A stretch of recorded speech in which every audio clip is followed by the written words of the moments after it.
adianta muito, né? E de qualquer jeito. O Campeonato Brasileiro, ele tem 42 times. A CBF fez uma salada, para variar. Esses 42, eles eram 2 grupos fortes e 2 grupos fracos. 2 grupos fortes com 10 cada um, 2 grupos fracos com 11 cada um, 42. Os grupos fortes, grupo A e B, eles jogavam um contra o outro. Então o time do grupo A jogava contra o time do grupo B, os fortes. Os grupos fracos, grupos C e D, mesma coisa. Então o time do grupo C jogava contra o time do grupo D. Claro, como tinha 11 e 11 no grupo C e D, 10 e 10 no grupo A e B, time do grupo A e B jogava 10 vezes, time do grupo C e D jogava 11 vezes.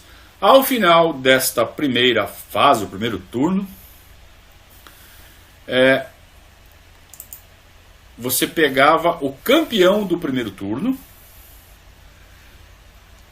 e já classificava para a fase final, para a terceira fase, né? Terceiro turno, terceira fase.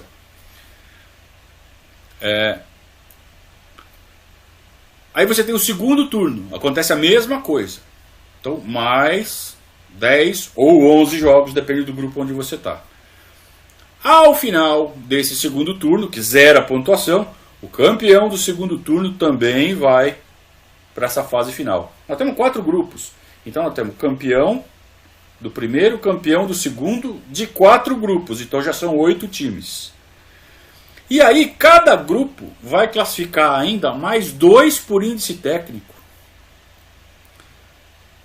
Então são mais 2 de cada grupo. Desde que não sejam os campeões, né? Os mais bem classificados, somando o primeiro e o segundo turnos, que não tenham sido campeões, também avançam. Então a gente vai ter 16 clubes na terceira fase. Esses 16 clubes vão ser divididos em 4 grupos de 4. Então são 4 quadrangulares ali. Faz aquele campeonatinho de 6 jogos, né? Ida e volta, turno e retorno. Campeão de cada grupo vai para semifinal, semifinal e final. Tá? Basicamente é essa a regra. Então qual é o objetivo do Palmeiras? Ou ganhar o primeiro turno, ou ganhar o segundo turno, ou ficar entre os 4 melhores, porque fatalmente quem ganha um turno acaba ficando em quarto pelo menos, né? Ou ficar pelo menos em quarto na classificação geral do grupo. Lembrando que são 10 jogos na ida e 10 jogos na volta. Tem uma chance de ganhar o turno fazendo 10 jogos, uma chance de ganhar o segundo turno disputando mais 10 jogos. Só que não acontece nada disso. Com esse time fraco do Palmeiras, o Palmeiras fica em 7º lugar no primeiro turno, sob o comando do Fedato. Então o Palmeiras começa perdendo do Bahia lá na Bahia. A campanha do Palmeiras é a seguinte. Vamos falar dos primeiros 7 jogos. O Palmeiras ganha 3, empata 2 e perde 2. Perde do Flamengo, empata com o São Paulo, ganha da Portuguesa, ganha do Cruzeiro. Esse jogo do Cruzeiro foi um bom jogo, mas empata com o Vasco. Até então o Palmeiras estava sem o Mário Sérgio. O Mário Sérgio ainda estava... tinha pego suspensão, ainda resquício daquele negócio do ano passado, e só volta no sétimo jogo contra o Vasco. A essa altura o Palmeiras já está com uma situação bem complicada para ganhar o turno, mas tem que continuar acumulando ponto, porque pode pegar a vaga por índice técnico. E ainda estamos com o Fedato. O Palmeiras empata em casa com o Vasco. Aí começa uma sequência. O Palmeiras perde do Internacional no Beira-Rio, normal, mas é derrota. O Palmeiras perde no Morumbi para o Santos, num jogo que tem um golaço do Palmeiras. Uma pena, né? O Palmeiras faz um golaço, só que o Santos ganha de 2-1. O golaço é assim: Jorginho domina a bola de costa pro gol na lateral da área, petecando a bola assim, ele dá um chapéu no zagueiro, vira para dentro, toca pro meio, e o Mendonça chega na velocidade e dá enfia a chanca na bola e enche a rede, né, do Marola. Só que não adiantou nada, o Palmeiras perdeu de 2-1. Então, segunda derrota. E aí o Palmeiras perde do Náutico lá em Náutico. E o Fedato cai. Não, precisa de técnico. Não, o Fedato é auxiliar, não serve. O Fedato já estava, fazia 6 meses. Não serve. Então precisamos de técnico. E aí trazem de volta pela 18ª vez, eu acho, seu Mário Travalini. Vamos buscar seu Mário. Seu Mário resolve. E o seu Mário, isso já no fim do primeiro turno, né? Acabou o primeiro turno, o Palmeiras 7º lugar, não ficou nem chegou perto, né, de disputar o título. E estava em situação complicada para quem queria pelo menos ficar em quarto. Então tinha que fazer bastante ponto para ou disputar o título do segundo turno ou para tentar recuperar e na soma, né, ficar entre os 4 melhores. E o Palmeiras começa o segundo turno de novo contra o Bahia e perde do Bahia em casa, 4ª derrota seguida. E logo na sequência o Palmeiras vai para o Serra Dourada jogar contra o Goiás. Estádio maldito, 1-0 para o Goiás, 5ª derrota seguida e pior. A gente já começa o segundo turno com 2 derrotas. Você fala assim, puta, já não vai dar para ganhar esse turno. Vai ter que ganhar tudo que é jogo aqui para tentar entrar por índice técnico, né? E o Palmeiras começa uma... Não é que é uma reação. Começa pelo menos a parar de perder. 5 derrotas seguidas, hein? Imagina hoje se perde 5 seguidas. Então na 6ª partida, que era a terceira do seu Mário, acontece um jogaço, um jogo para arrebentar. Aqui foi um jogo no Pacaembu, um choque rei, Palmeiras e São Paulo, que foi de arrebentar. Primeiro gol foi do São Paulo, um golaço, um gol absurdo do Pita. Golaço. Ele pega a bola na intermediária, vai costurando, entra driblando, entra na área e toca na saída do Leão. Não tem o que falar desse gol. Puta de um golaço.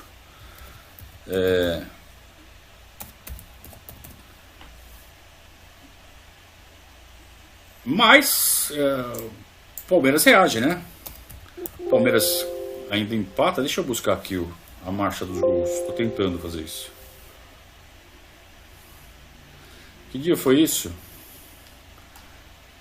Vai, produção, me ajuda aqui, achei. Então, o Pita abre o placar. O Jorginho empata aos 40 minutos do primeiro tempo. Não vira nada. O Miller ainda consegue fazer um gol aos 45 do primeiro tempo. Vira 2-1 para o São Paulo. E aí o Palmeiras volta com tudo no segundo tempo. Pênalti para o São Paulo. Parece aquele gol do Barcelona. Palmeiras vai com tudo, pênalti pro São Paulo. Gol do São Paulo, 3-1. Só que aparece o Mendonça. Mendonça, né, que tinha sido contratado no começo do ano, cracaço de bola. Não é o Jorge Mendonça, é o Mendonça. Mendonça que viria jogar ainda no ano seguinte, em 86, naquele time que perdeu a final da Inter de Limeira. Mendonça que teve destaque no Botafogo no fim da década de 70, começo da década de 80. Depois ele vai jogar na Portuguesa. Vem jogar na Portuguesa, né? Vem para o São Paulo jogar na Portuguesa. Joga bem.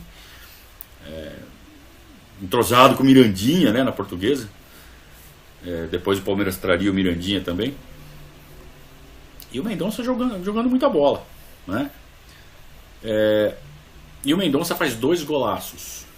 2 chutaços. E empata 3-3. Aos 20 minutos estava 3-3. Lembra? Virou 2-1 para os caras, eles tiveram 3-1 logo no comecinho. Só que com 20 minutos, o Palmeiras fez 2 gols, 2 golaços do Mendonça, um atrás do outro.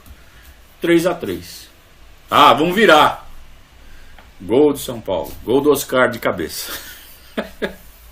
Aos 28. 4-3 para o São Paulo. Pacaembu com 20 e poucas mil pessoas, não estava lotado.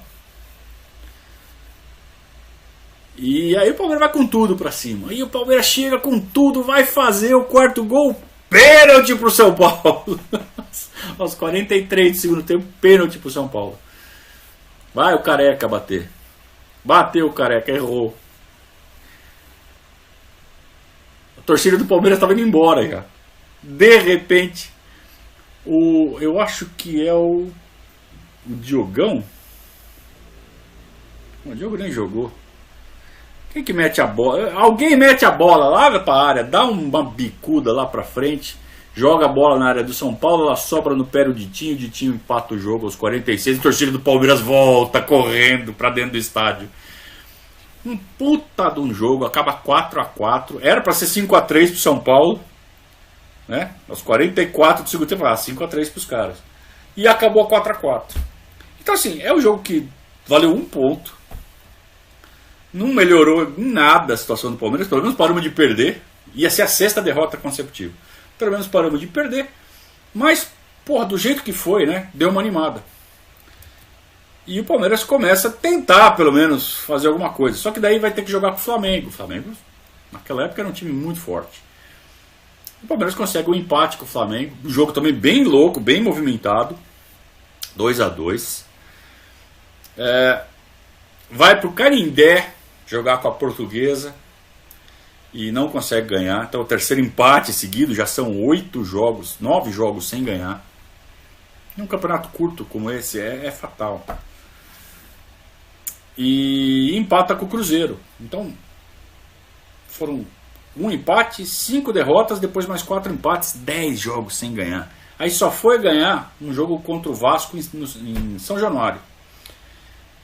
E aí já está muito difícil, né? Ou praticamente impossível, depende de combinação, de resultado, caramba, e não sei o quê. E é claro que não dá, né? Então o Palmeiras tem 3 jogos para fazer, não tem muito o que fazer. Tem que jogar com o Internacional em casa, com o Santos no Pacaembu e com o Náutico em casa. São 3 jogos de São Paulo, 3 jogos que dá para ganhar. Só que tem que acontecer um monte de coisa e não acontece, né? Para começar, que o Palmeiras empata com o Inter e já aí matematicamente fica fora. É interessante pontuar que entre o jogo do Vasco e o jogo do Inter, o Palmeiras deu um pulo, uma semana entre um jogo e outro. Entre um jogo e outro, o Palmeiras deu um pulo em Lima, no Peru, jogar com a seleção do Peru. Como eu disse, eliminatórias. E todas as seleções estavam se preparando para jogar as eliminatórias. Estão marcando amistoso, jogando amistoso. A seleção brasileira, comandada pelo Evaristo de Macedo, estava jogando. Ou estava em vias de ser convocada, né? E o Palmeiras então vai jogar com o Peru. O Palmeiras, como eu disse, na década de 60 jogou muitas vezes no Peru. Fez várias excursões ao Peru. Então, como eu já disse, o Estádio Nacional de Lima é um dos estádios que o Palmeiras mais jogou na história. Está entre os que mais jogou.